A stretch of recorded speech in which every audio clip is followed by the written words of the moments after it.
ગુજરાતમાં સ્થાનિક સ્વરાજની ચૂંટણીના પડઘમ શરૂ થઈ ગયા છે. તો રાજ્યની જૂનાગઢ મહાનગરપાલિકા અને 66 નગરપાલિકાઓમાં ચૂંટણીની જાહેરાત કરવામાં આવી છે. તો રાજ્યમાં આગામી 16મી ફેબ્રુઆરીએ મતદાન અને 18મી ફેબ્રુઆરીએ મતગણતરી હાથ ધરાશે. તો નગરપાલિકાની ચૂંટણીને લઈને એક બાદ એક દરેક પક્ષ નવા પત્તા ખોલી રહ્યા છે. તો આ સાથે જ હવે ગુજરાતમાં નગરપાલિકાની ચૂંટણીમાં દરેક પક્ષમાંથી ઉમેદવારો ફોર્મ ભરવા પહોંચી રહ્યા છે. ત્યારે આજરોજ ગીર સોમનાથની ચોરવાડ નગરપાલિકાથી સોમનાથના ધારાસભ્ય કોંગ્રેસના ધારાસભ્ય વિમલ ચુડાસમાએ ઉમેદવારી નોંધાવી છે. તો ચોરવાડ નગરપાલિકા માટે ફરી એક વખત તેમણે ઉમેદવારી નોંધાવી છે.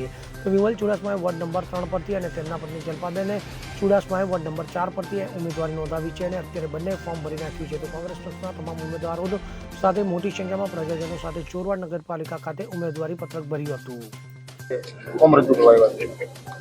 આજે ચોરવાડ નગરપાલિકાની ચૂંટણી જાહેર થઈ છે. આજે ફોર્મ ભરવાનો છેલ્લો દિવસ છે.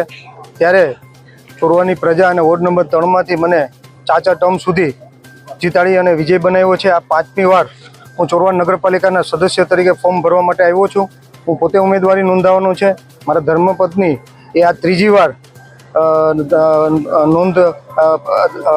વાર એ પોતે પણ ફોર્મ ભરવાના છે અને મારી સાથે અમે બંને થઈને 24 ઉમેદવાર આજે ફોર્મ ભરવાના છે અને ફોર્મ અમે ભરી દીધું છે અને અમને જનતા ચોરવાની પ્રજા ઉપર 100% વિશ્વાસ છે. કારણ કે આજે જે અમે ફોર્મ ભરવા માટે આવ્યા તો સામાન્ય એક ફોનથી જ લોકો આટલી મોટી સંખ્યામાં મારી સાથે ફોર્મ ભરવામાં જોડાઈ ગયા છે. એટલે આજનું જે ફોર્મ ભરવાનું જે પદયાત્રા હતી એ વિજય પદયાત્રા હતી. કારણ કે આટલી મોટી સંખ્યામાં ક્યારેય પબ્લિક આવતી નથી પણ ફોર્મ ભરવા માટે. કારણ કે અમે આટલા વર્ષોથી 10 વર્ષથી નગરપાલિકાના પ્રમુખ તરીકે સેવા આપી છે. ત્યારે ખૂબ જ લોકોના વિકાસના કામ કર્યા છે અને વિકાસના કામ કરવાના કારણે લોકોએ પહેલી વાર અમને 12 સીટ આપી હતી અને બીજી વાર સંપૂર્ણ રીતે 17 સીટથી વિજય બનાવ્યા હતા. અને અત્યાર સુધી જે કામ ચાલી રહ્યું છે વહીવટદાર શાસન બે વર્ષથી ચાલી રહ્યું છે. આ સંપૂર્ણ કામ અમે જે ગયા 5 વર્ષથી મંજૂર કર્યા છે એ 2 વર્ષથી આ વહીવટદાર શાસન કરી રહ્યું છે કામ. અને જે કામ અમે 6 મહિનામાં કરી શકીએ એ 2 વર્ષમાં પણ નથી કર્યું. પણ હજી પણ 2 વર્ષ કદાચને ચૂંટણી ન આવે તો એ અમારા મંજૂર કરેલા કામ જ ચાલુ રહે.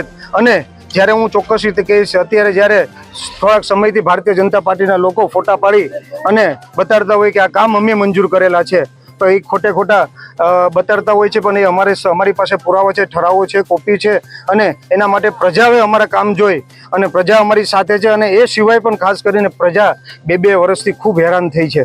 કારણ કે અહીં ધક્કા ખાવા પડતા. જ્યારે અમે શાસનમાં હતા તે પહેલી જ વારમાં એમનું કામ થઈ જતું અને ખૂબ સમસ્યાઓ પણ થઈ છે. પણ પ્રજાના આશીર્વાદ મારી ઉપર છે. મા ભવાનીના આશીર્વાદ છે, સોમનાથ દાદાના આશીર્વાદ છે અને આશીર્વાદના કારણે અને પ્રજાના આશીર્વાદના કારણે હું આ 5મી વાર ફોર્મ અને 24 અમે ભરી અને 100% અમે વિજય બનાવવાનું છે.